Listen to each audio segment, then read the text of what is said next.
আর সবচেয়ে বেশি দুষ্টামিগুলো কারা করছে? যারা অতীতে বাংলাদেশকে স্বীকার করে নাই,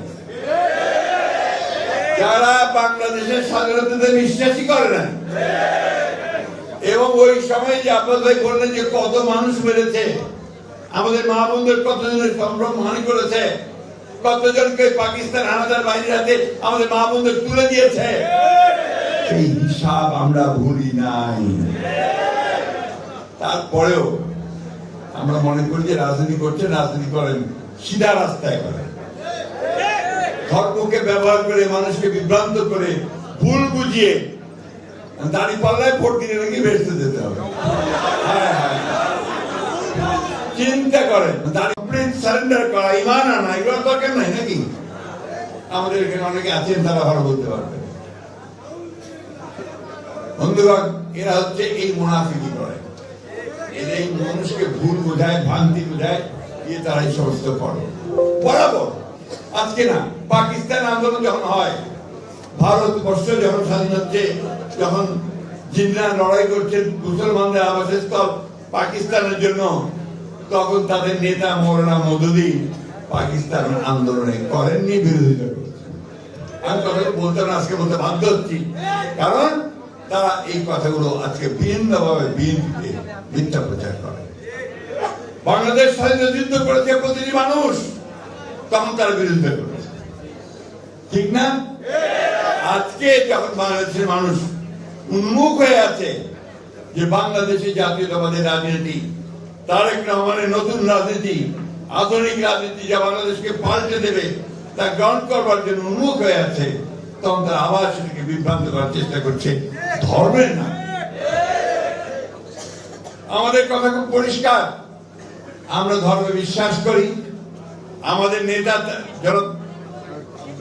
প্রেসিডেন্ট জিয়া রহমান সাহেব, তিনি প্রথম কোরআন শরীফে কথা বলেছেন সংবিধানে, তিনি প্রথম সংবিধানের মধ্যে বিসমিল্লাহির রহমানির রহিম দিয়েছেন, তিনি প্রথম আল্লাহর উপর অবিচল আস্থা বিশ্বাসের কথা বলেছেন, ঠিক না?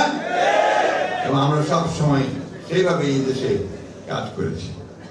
বক্তব্য পড়া আজকে এই সময় আর মাত্র আমি হিসাব করছিলাম 23 দিন আছে নির্বাচনের। এখন অনেকে নির্বাচন হবে কিনা, বাধা দেবো, করতে দেবো না, ভেতরে ভেতরে খবর নিয়ে দেখেন তাদের 3টা ভোটও নেই। বড় গোড়ায় বলে নির্বাচন হতে দেবো না, ভয় হোক, নির্বাচন দেখা যাক কে কতটা ভোট পায়। আমরা তো সেই জন্য আমরা ভোটের জন্য উন্মুখ হয়ে আছি। আমরা নির্বাচন চাই, আমরা যাবো জনগণের কাছে, জনগণ যদি আমাদেরকে গ্রহণ করে আমরা আছি, জনগণ যদি বাদ দেয় বাদ দিয়ে দেবো, আমরা বিরোধী দলে থাকবো, তাই না? আগে থেকে এত গলাবাজি কেন ভাই?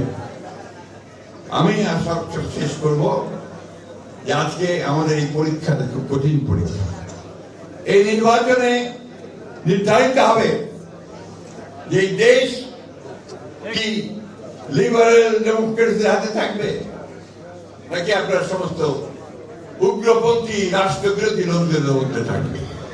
আমাদেরকে অবশ্যই সেই উদারপন্থী রাস্তা বেছে নিতে হবে, গণতন্ত্রের রাস্তা বেছে নিতে হবে, মানুষের কল্যাণের রাস্তা বেছে নিতে হবে। সেই কারণেই আমাদের 31 দফা, আমাদের চেয়ারম্যান সাহেবের যে 8 দফা দিয়েছে, আবার নতুন করে ফ্যামিলি কার্ড, ফার্মার্স কার্ড, এই বিষয়গুলো জনগণের মধ্যে ছড়িয়ে দিয়ে জনগণকে সঙ্গে নিয়ে আমাদেরকে নির্বাচনে ধানের শীষকে জয়যুক্ত করতে হবে।